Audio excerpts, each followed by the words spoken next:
Good evening, senior parents. So pleased to have you with us tonight.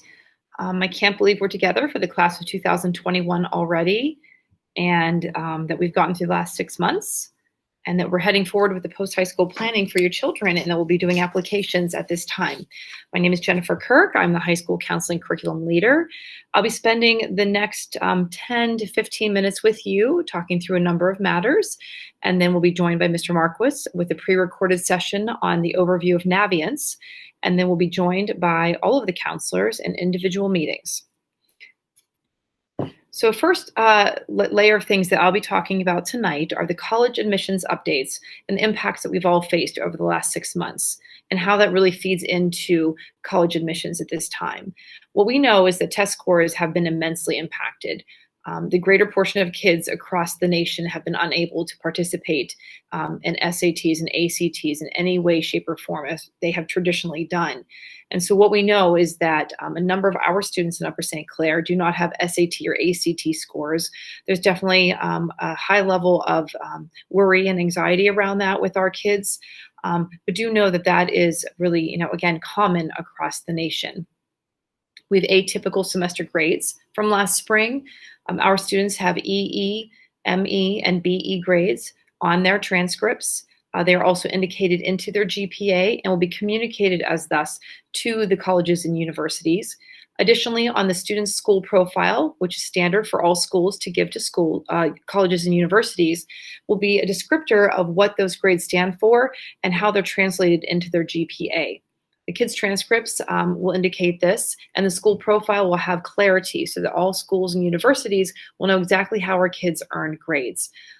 Grades last spring were inconsistent across the nation. Some schools gave letter grades. We gave the grades that we indicated. Some schools went with pass-fail. So colleges and universities really are looking at how to manage that right now. We also know that extracurricular activities starting last March into now are inconsistent. We know that our kids lost the greater portion of their spring activities. Some summer fun had happened, and right now things look different and the same in some ways.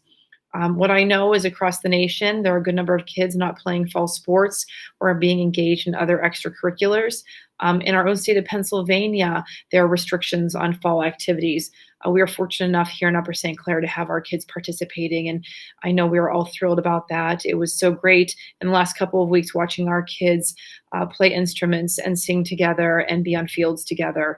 It has just been phenomenal to watch that, but also recognize that there has been some definite gap for our kids and not have access to that. I also recognize that that means that there has been impact on their resumes and they don't read as they have in past years. We have seen adjusted family dynamics occur at this time, loss of jobs, transition in home life, change in work life that has definitely changed how our kiddos are experiencing the world. Additionally, we have definitely seen a change in what our kids are looking at. While we had students near the end of their junior year with a fixed mindset on where they were applying to school, we have seen some shifts due to a number of layers of concern through various lenses, be it wanting to stay closer to home, financial need, perhaps a concern with safety. We have seen kids want to go further, stay closer, not travel, in fact, live at home. And so we are working with kids and families at that time around this. And all of these pieces are true of our Upper St. Clair kids and really nationwide. And so our college admissions friends are really looking to see how they're going to manage that as they work through the reviewing applications. Some updates through the lens of testing. I talked last spring with many of you about what test optional means. So test optional means just that, test optional. You may or may not take a test. Consideration must be given to this. While it has been complicated for our kids to take the SAT and or ACT, they can have access if it's something that's needed. It does not mean they have to take it. We don't have to force that in place right now, but if it's something that is needed, we could certainly find a location for that. We want to take a look at scholarships to see what is needed. Generally speaking, right now, we would be able to have access to school-based, local, and national scholarships with regard to requirements. While deadlines aren't necessarily in the now, we would be able to see what requirements are going to exist for those. Um, will they eliminate test scores as a requirement? Maybe. In some cases, maybe not. So for those students who are looking at applying for different scholarships, we may want to take a look at, are they going to need an SAT, ACT score? Or might they accept a PSAT score in lieu of those test scores? Or might they consider an essay question in lieu of test scores? And so a lot of legwork that needs to be done around that. Admissions is much the same. There are no absolutes in admissions, a line I learned from a colleague about 22 years ago. I continue to use it because it's so true. It's really customized to each college or university. And as always, we encourage our students to ensure they know the admissions requirements for each university that they're looking at. But we want to make sure that they know what the deal is really for each school with regard to test scores. For instance, while a general admissions department may not require test scores, perhaps the College of Engineering will, or nursing, or a BSMD program, or potentially an honors college on campus, or perhaps one particular scholarship at that school. While another school might say, we recognize that you could not have access and we're going to waive the test scores altogether.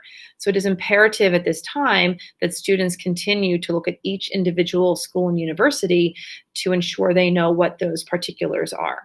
With regard to the NCAA for the class of 2021, they are not going to be required to have test scores. So that is something they do not need to be worried about. College admissions updates from admissions in particular. So I've learned quite a bit over the last 6 months with regard to change and transition, and it really is almost daily. So let's keep in mind everything I'm sharing now is about now. 2 weeks from now, end of September and into October, we could see some transition and change for sure, pending how this fall season goes for them. With regard to timelines, we're generally seeing right now deadlines remain the same. Early decision, early action, regular application deadlines are remaining particularly at this time the same. We're not seeing transitions on that. We're also seeing that our admissions friends are getting started with their screen of applications a little later than they have in the past as they scramble to start school with their students. But we can anticipate those deadlines looking about the same. If you're looking at early decision or early action deadlines, if you're looking at Georgia, we're saying October 15th. And if we're looking into other states, it's likely November 1st, November 15th, and December 1st, depending on the school or university. Essays. Essays are taking on some new high priority. They've always been important, of course, if the school is accepting them, but they're taking on some more burden of proof at this point, given that our grades and our test scores don't carry quite the weight they used to, given the spring activity that occurred. And so what we're hearing from admissions representatives is that the essays are being considered more heavily. Additionally, what we're hearing from representatives in a consistent basis is that they're not looking for essays specifically to reference my experience during my quarantine and the pandemic. Now, will there be cases where that's appropriate to write about? Absolutely. But like always, having an experience that warrants an essay and being the person who needs to write about that are not always a match. And so, as always, we want to ensure that our kiddos are writing essays about things that are authentic to them, meaningful to them, because the best written college essay is something that is true to the student and that we will stand strong beside that. And so, as they're moving forward with this, as long as it is something that is passionate to them and meaningful to them, it is going to be the best written essay. Recommendations, same thing right now. It has risen in the layer of importance. There are schools and universities accepting recommendations this year that have never taken recommendations because they have waived test scores. It is critical that the kids have gotten recommendations from their teachers and counselors in a personal way. The personal way this year does include email. We want to ensure that they're asking them to get those. And it should be from a teacher that can really speak to them in a really human kind of way, in addition to as a student in the classroom. Teachers and counselors definitely need time to complete these recommendations, and you'll hear more detail about that a little later this evening. Interview protocol. Interviews have been something that have always existed. I'm definitely hearing communication, though, from schools and universities that they have and are still considering to add a layer of this to their application process that has not existed in the past, given that the test scores and grades are not carrying the weight that they used to. So you might see an email come in requesting an interview. I would encourage, generally speaking, that the students consider this option if it's optional. My rule of thumb, by the way, for those of you who don't know, is always if it's optional, you better go for it so that you have all of your cards on the table. We certainly can help out the kids and support them in prepping for any interview that they might have and give them feedback around that. But this is an effort from the schools and universities to glean as much information as they can about the kids who are applying. Early decision is taking on some new energy. Again, we're finding that our kids in a time of unrest and unknown are looking to have more security and to secure something that is known. And so looking to apply early decision more than we've seen in the past. There is strength in that in some ways because universities are seeing that there's interest and a definite commitment. That being said, there is certainly the possibility then that their applicant pool for early decision is larger there and potentially making it more competitive. So we're hearing two different sort of strains of thought on that. Schools are talking about one, they're loving the interest and they might enroll more students from early decision. On the other hand, there is some consideration about waiting to see first quarter grades from these kids since in the spring, those grades were non-traditional. And so seeing how those kids perform, particularly if they're waiving those test score grades as well. Another frame we're hearing quite a bit about right now is the character movement. The character movement has definitely had energy for the last 5 or 10 years, but now is a real springboard for that to take high ground. The character movement really speaks to the character consideration of an applicant. You will hear Angela Duckworth speak about this. She's a professor out of the University of Pennsylvania, and she's really best known for her conversations around grit and resilience and perseverance of young people. This character movement speaks to the personal qualities, life skills, and non-cognitive abilities of our young people.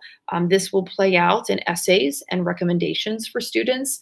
And as our friends at the colleges and universities are looking to build their school community, this is something that they're taking in high regard and consideration at this point. They will consider things like citizenship, social justice, tenacity, energy, commitment, all of the character traits that we have instilled in our young people in our community that really, very much puts them in high regard. Everything that they hold worthy and brings them to our school on a daily basis. And then finally, anecdotal feedback. This really speaks to the time that we as counselors have spent engaging with our friends in the school communities at the collegiate level. We have had multiple conversations with them and worked with them through the spring and summer and offering as much as we could to the kids in a remote setting to have them stay engaged. And the anecdotal feedback is that there's really a reinvention in the process of college admissions at this time. And so there's a whole lot of we're not sure what this is going to look like from them, but what we know is on this list right now. And so what we ask of your young people at home with you is that they put positive energy into these applications.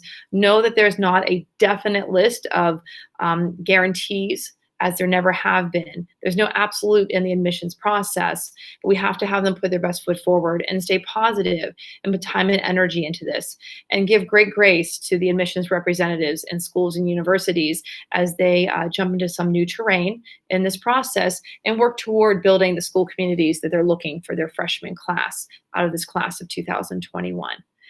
Thank you for this time. Again, we are so excited to be working with your kids again. We have missed them immensely. Mr. Marquis now is going to take you through a review of Naviance and how to navigate that for the process of the application piece. I'm going to walk you through all of the items we need to accomplish for senior year in Naviance. So I hope you find this helpful. The first few items I want to point out for seniors. This top box, these are sort of the to-do list items that we want to complete. If you need a counselor letter of recommendation, your student profile, just a short questionnaire for you to fill out, just gives us a little more insight, a little more information for us to work with when we're writing our letters of recommendation for you. The second piece we want to make sure you have done is update your resume. So if there's any last minute items you need to add or put on there, make sure you take care of that for us so we can add that information into your letter of recommendation. The last piece is for your graduation project. These are all of the items we've done since ninth grade, 10th grade that count toward your graduation project. So most of you have these items complete, but I would encourage you to go back, double check to make sure all of our inventories are finished so you don't have to worry about anything with regard to your graduation project. So those are the first few items that we want to check out. The second thing I want to show you is down here on your home screen, what's new. And this is pretty cool. This is a list of all of the colleges and universities, and you can see there are a ton on there who will be coming to visit us through the fall and winter this year. Now, all of these visits will be virtual, so kind of a unique twist this year. If I click on more information, this meeting will be tomorrow, and for students, whenever they go to join the meeting, there will be a virtual link for them to click on, so everything will be done virtually. But the process remains the same as last year. You're going to register for the meeting, whether you are in class or not. If you do have class at the time of the meeting, you're going to want to print out that form in the morning, print out the registration page, give that to your teacher, let them know you'll be attending a college meeting for that day and for that class, so your teacher will sign off, just so we know that they're aware that you'll be missing class during that time. Okay, so you can see all of the college visits in here. Here's one from today. There's the virtual link, pops up in Google Meet, or I think some of them are going to be Zoom as well, but all of those are in here for you. Okay, that is college visits. All right, so now I'm going to move into the college stuff in terms of your applications and materials. So junior year, most of you are working on this list of colleges I'm thinking about. And so you've been adding schools to the list for the past few months. So we're at the point now where we're going to start moving some of that stuff to our application list. So one really neat feature in Naviance makes it easy is we have Virginia Tech listed in here. This little box, if you want to move a list of schools over, you can click on your list of schools and add them to your application list. What's really neat about it is this screen will pop up and it's going to ask you what kind of deadline are you applying for, whether it's a regular decision, whether it's early decision. What's nice is the deadlines are in there for us. And this is an important step because that gives your counselor a heads up and notification. Hey, I'm applying, early decision for this school. Here's the deadline that I need my materials in by. So make sure you're picking the right deadline in here for your counselor. The other piece that's important is how are you applying to the school? So one of two ways are listed in here. Direct to institution. So this means I'm going to that university's website, I'm going to their admissions page, and I'm going to do their application through their website. So that's the first version. Many of you are going to do the Common App, and that is one general application. You can add multiple colleges to that list, and Naviance has icons for you to know which schools are Common App, which are not. But if you're using a Common App, you'll pick that option. The third thing on here that is nice, and it gives your counselor notification, hey, I've already sent my application. I just need you to send my transcripts and other college materials out. So once you have submitted your application, you're ready to add these schools to your list or request transcripts, you go ahead and click on I've already sent my application. Down here, this add applications will put it on your colleges I'm applying to list. Now what you don't see down here, what students will have, I'm running a demo version so it's a little different, but what you'll have is an add applications and request transcripts. Okay, and that request transcripts is an important piece because on the counselor side of things, we'll get an email and we have an application manager, and essentially it tells us, hey, this student has applied to the university, they've requested transcripts. So that's our kind of heads up. I'm ready for you to send my transcripts out to the colleges. So make sure you hit that button if you're ready for us to send out transcripts. You can do it after the fact as well. So last year we were working on this colleges I'm thinking about page. So as we move to senior year, now we're going to focus on the colleges I'm applying to list. And what's really important in here is this is a list of only the schools you're definitely 100% applying to. So make sure you don't have some ones you're not sure about on here. It'll kind of slow down the process. It might jam up things on the processing end for your counselor. So make sure this is only the schools you're definitely applying to. And what's nice is it lists out all of your schools, how you're applying, so what deadlines, and then which version. So if I can draw your attention over here to the icons. So we picked Dayton, we added that to our list. Dayton is a school you can apply directly to their website, or you can use the Common App. So in this version, you'll see Common App, which is scratched out with this red line. That means I applied directly to Dayton, not using the Common App. For Duquesne, you can see I applied using the Common Application. And down here at IUP, that's a school I just applied direct to the institution. They don't use the Common App.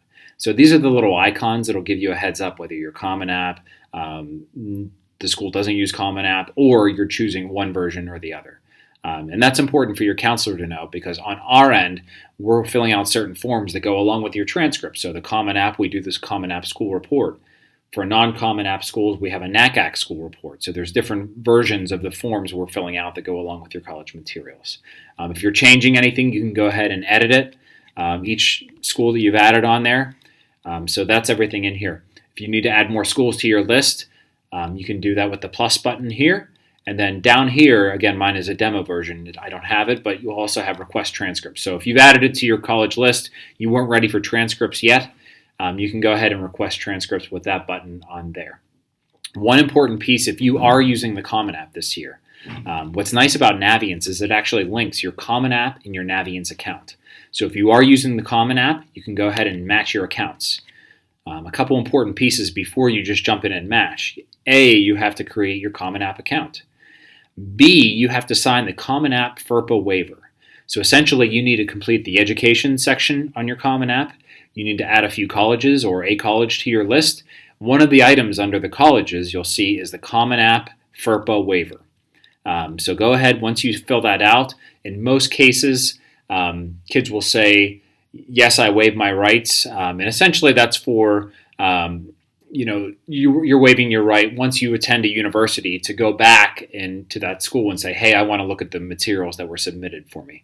So that's what the FERPA waiver is about. But you have to complete that piece before we match our accounts.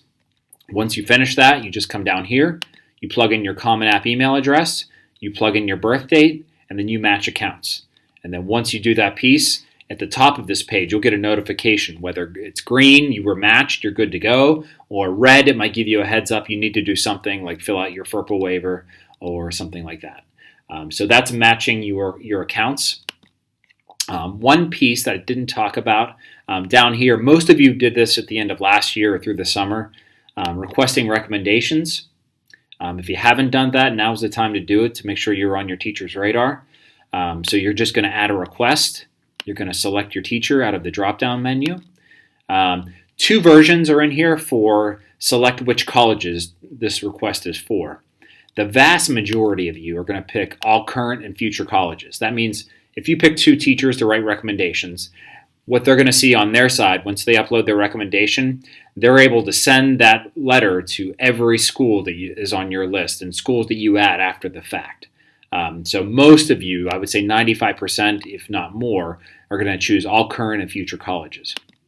There may be a situation where students may want, this teacher's letter to go to this school, this teacher's letter to go to a different school. You can also do that in here as well. You're just going to choose a specific college for that specific teacher that you've identified up here. So maybe this teacher, you want it to go to Duquesne, Ohio University, etc. Another teacher, when you select it, you're going to pick and the other schools that you want their letters to go to. So again, that doesn't apply to that many kids, but it's another way that you can kind of customize your recommendation list. The last piece in here, you're going to write your teacher a personal note, a thank you of some kind for taking the time to write you a letter. You're going to submit that request and they will get it and you will be on their college dashboard. All right, so that is kind of the last piece on the student end. What I want to show you, I just want to take a second and show you kind of a look behind the curtains on the counselor side of things. So as your counselor, each of you is going to have an account for us, and we're going to go to your eDocs. And what's nice, as you're making your changes and adding things in your Naviance, we can kind of see what you're doing on your end. So how you're applying, what schools you're applying to. Very important thing for us is the deadline. So we need to know, like, hey, for this school, we need to get November 15th materials out for you. So that's really nice. On your counselor and teacher side, we're going to upload documents. They're all going to be housed here in your eDocs. Your counselor documents will be in here, and your transcripts will be in here. Once we have all those materials ready to go for you, we're going to go over to send, and we're just going to start clicking through and sending materials out to each individual school. So I hope that makes sense to you. If you have any questions about any of this stuff, make sure you visit your counselor and we can help walk you through it. All right. Thank you, Mr. Marquis, so much for that review of Naviance and how we utilize it for the application process. That really fulfills the opening and welcome for this evening. Again, we so look forward to working with you and your children moving forward. At this time, if you could take a look at the meeting links that are posted right now, you can go ahead and go to the individual sessions with counselor. I'm excited to talk with my families, and the counselors are waiting for each of you to attend their session. Take care and have a wonderful school year.